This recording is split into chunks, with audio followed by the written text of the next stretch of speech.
What's up, guys? I'm back. Yeah, I'm not. It's not like a riot back to back. I had to eat, and I was doing some other stuff, so I'm back now.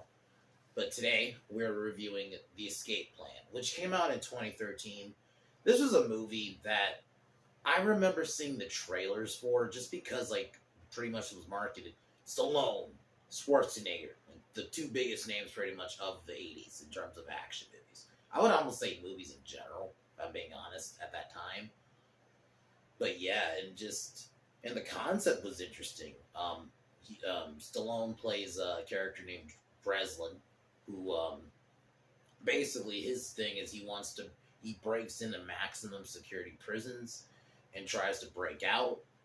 And he has a pretty good cast. You have 50 Cent, who I actually think is not a bad actor. I actually think he's a pretty decent actor. You have Vincent D'Onofrio as Lester Clark. Breslin's partner, who kind of turns on him later in the movie. You have Schwarzenegger, and then Jim Caviezel as the villain, as Hobbs. I think did a really good job. He works as the villain. You want him to get his in the end, and yeah, Caviezel in general is a really, really good actor. So yeah, so basically he breaks into maximum security prison. I mean, even the opening sequence and the way he explains how he got out is an awesome scene. But then they ask him to break into this security prison that's like people are disappearing on, and it's not much known about it. But then initially he gets taken, but then things go fucked up when they take out because they have a tracer that they put inside his body, but they took it out, and this is where basically the double cross happens, and he's in this maximum security prison, and Hobbs basically is doing everything in his power to put him in life. And basically he knows who he is, and this is where he meets Rottmeyer, which is that's Schwarzenegger's character, and basically they have to try to break out of the prison. That's pretty much essentially the movie. But it's a fun action movie, really good premise. I thought Caviezel was a pretty good bad guy. It feels like a movie that would have came out in the 80s. Or maybe not the 80s, but like the 90s. And I really just in general like the premise. And Stallone and Schwarzenegger have really good chemistry. This is like a movie, to see these two finally do a movie together. It was 2013, but still it works. And yeah, these movies spawn sequels. There's a second one, which I think I've seen parts of. I don't know if I've seen the whole thing, but I've seen parts of it. I don't know if I've never seen the third one. I didn't even know there was a third one. I thought there was only two movies, but then when I first decided, I'm gonna review these movies, apparently there's three of them. I was like, oh shit, there's a third one. So I've not seen that one. So I'm gonna go in blind for that one. But this one I really enjoyed. It's just a simple premise, and I think that's why a lot of these action movies just work. Is just because the villain is one. There's no they don't overdo. I'm gonna definitely do this video at some point, maybe sometime this week. Not this week, but next week. I mean, I'm tired of sympathetic villains. I'm very much over it at this point. I'm not saying you can't have them every now and then, but my God, watching movies like these, or just any there's a lot. I'm going to be doing a lot of old action movies, a lot this summer. So I figured and a lot of them have in common is the bad guy is just a bad guy. He's just bad. There's just a level of bad, but he's just a bad guy. They're not trying to humanize him. They don't do none of that shit. It sometimes is nice to just have a bad guy. He's a bad guy. Like Hobbs. Hobbs is just a bad guy. You want him to get his. Caviezel plays it well. Vinnie Jones is in it as he's basically Hobbs' big heavy kind of the movie. And I thought his fight with Stallone later in the movie is actually pretty good. So, but yeah, all around a cool action movie, and the fact that it's revealed to be on a ship is pretty cool. So, and I think when you really at that point in the movie, you're pretty much there for the whole time. But overall awesome movie. I would give it a 7.5. I'm definitely interested to see where the second one goes, which I don't really remember because I watched it at a friend's house when it was on TV, I think. So, but I really definitely enjoyed it. But yeah, I'm gonna get started here. Tomorrow like I said, I'm gonna be doing Equilibrium, which I'll talk about more a little bit in the end here. But yeah, Equilibrium is such an underrated movie. Unfortunately, it was just at that post Matrix era, so it got overlooked. It just kind of got seen. Oh, it's just a wannabe Matrix. Even though the Matrix, as much as I love that movie, like I don't know if I mentioned this in the reviews of those movies. I mean, you had movies like Dark City, and like there's concepts like that kind of always existed. But yeah, just the timing of Equilibrium just is unfortunate. But yeah, but it's just an awesome film overall. But yeah, I'll be talking about that more later. So, but yeah, guys, cheers.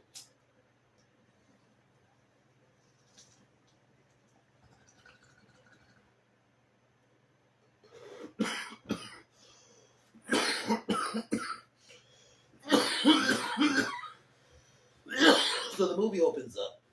We see Stallone in the prison. He starts like a prison fight, basically causes himself to get locked up in in a solitary. And I really like his character. So his character's named Ray Breslin. His first name just came back to me. And it was like a fun action sequence. And then you see like one of his associates causes like a car bombing, which causes the fighters to show up. And then by the time the one security guard that was dealing with Ray comes back, Breslin's gone, and we see him that he escaped with the firefighters. And then he gets arrested, but then it turns out he's working with Lester Clark, played by the great Vince D'Onofrio. Awesome actor. You know, Full Metal Jacket fame, Kingpin fame, yeah. But, and I actually think he's pretty good in this movie, because I remember thinking in his movie, like, I have a feeling he's going to be a bad guy, or he's going to turn on him. Like, I just, you know, because in general, Vin D'Onofrio is just a great villain, you know.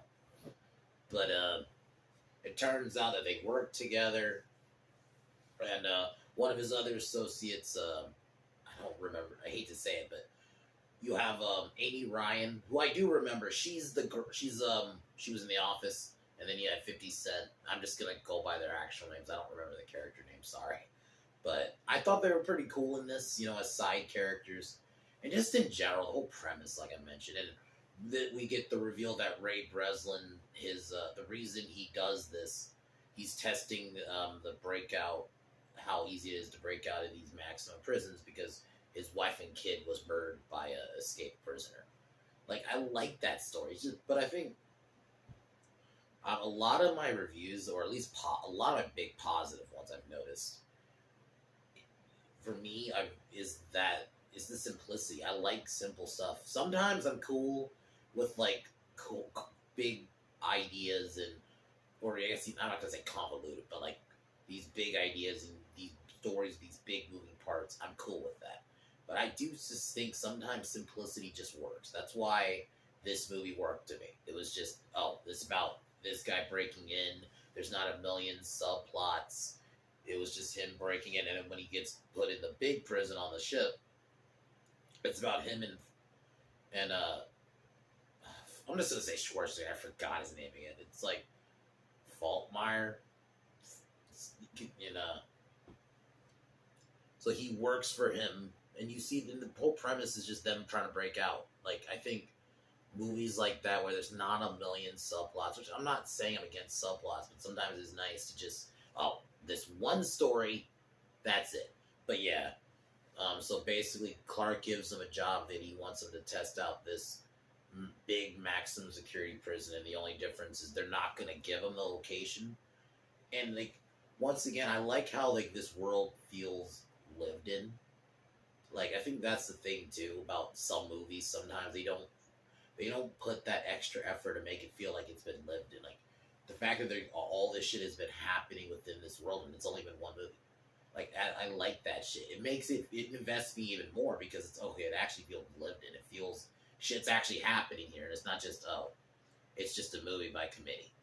They actually put some thought into it. It's just, unfortunately, I think at the time of this movie, I think if this movie had came out like in the 80s, it was definitely in the 80s, but even in like the 90s, like, I really think this movie would have made like all the monies. It's just the time of this was just 2013. This was like that start of the superhero movie kind of deal. or not the start of it, but like the start of the whole cinematic. Well, when I mean start, like the big event, you had already had Avengers, the MC's several films in. DC was about to start their universe. It's just timing of this. That like it's one of those movies that some people may not even remember this came out. Unless you follow Stallone, some people probably just forgot this even came out. So these him and his cohorts strategize the plan. They inject this tracking device into him, and then they said he sets himself to get kidnapped. But unfortunately, it turns out that he got set up because they actually take out the tracking device out of him, and this is where we meet Hobbs, played by Jim Caviezel, and basically, he's a simple bad guy. That's it. He just wants. I mean that too. He doesn't even have a real motive. He's not like he has like this big vendetta against Breslin. It's just I'm a bad guy, and sometimes that works for me, So he locks him into this prison, and this is where we meet Schwarzenegger, and basically he works for Victor Mannheim. That's the main dude that he works for. And they stage a fight to get locked into like isolation, and it turns out like this prison isn't just like a regular prison; they actually torture people. But Stallone manages to get his way out, and this is where we get the reveal that it isn't just a regular prison. And I think the other thing about this movie, the score is pretty good. It's paced well. And it's not just because it's short. I'm not one of those, like I said, I can handle a long movie if done right. But I like that sometimes when you do shorten a movie, depending on what it is, I do think sometimes they flow better. And I think they need to have it goes. But it doesn't go overly actiony, but it still goes. So, Stallone gets, so we get the reveal that it's on a ship. And Stallone and Schwarzenegger strategize on how they're going to get out, and they convince a prisoner named Javid to basically start a big fight. But while this is happening, Breslin's associates find out that Clark actually double-crossed Breslin, and that he actually was working with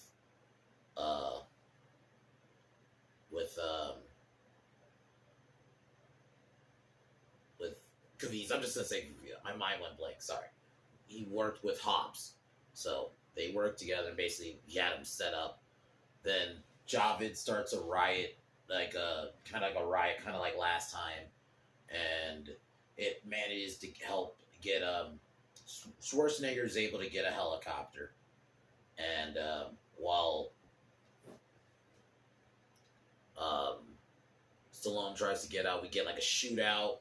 We get like a big fight between him and Vinnie Jones. Pretty solid fight. Like Stallone, even in his older age, man, he still can go, and that's the thing, is he makes it believable. Like in a lot of his fight scenes. So. But we get kind of like a big shootout now in the helicopter. Stallone manages to make it on. He shoots like oil tanks, basically causing an explosion. And killing Hobbs. And I like that. I'm sometimes for like a villain always having an over the top death, but sometimes it's just nice when the villain just dies, but not in over the top fashion. He just gets blown up. So they land, and this is the woman that Breslin met earlier, who he thought was like some intern. It actually turns out, because we also get the reveal that Mannheim was actually Schwarzenegger, and that Jessica was his daughter, and they hired him to help break him out.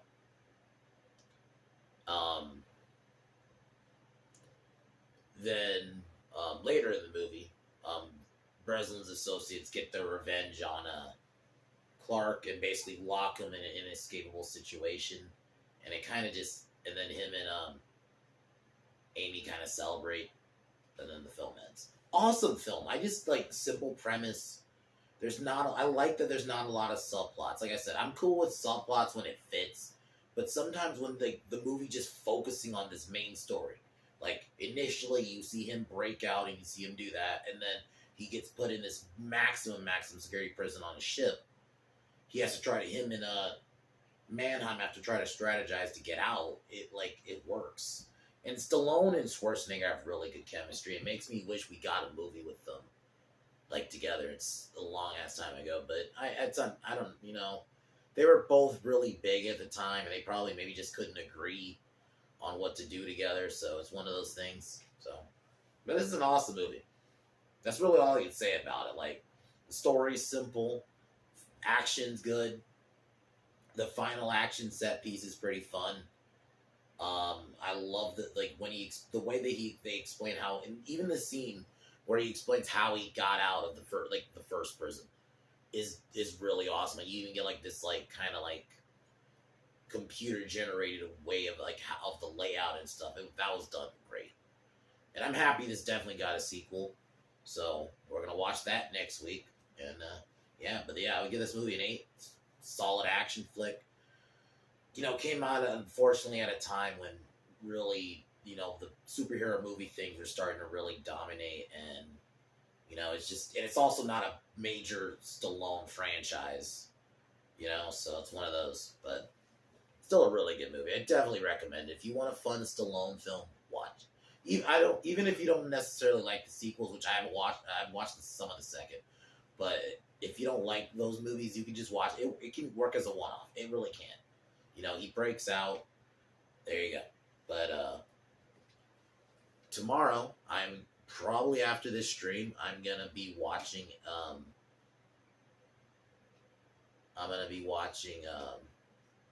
Equilibrium, because that's gonna be my next review tomorrow.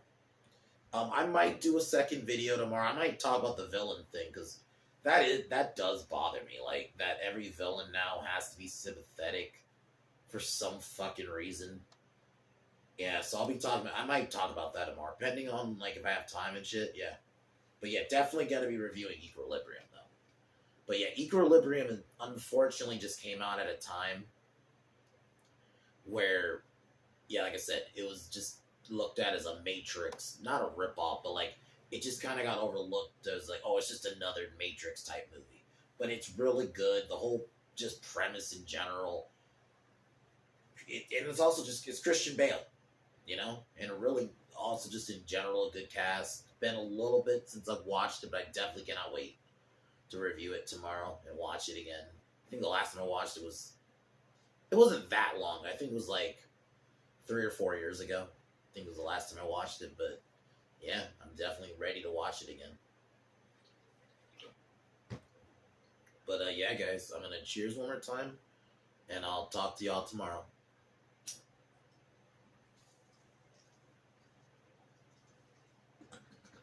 As usual, fuck Warner Brothers, fuck Disney, and fuck the Biden administration.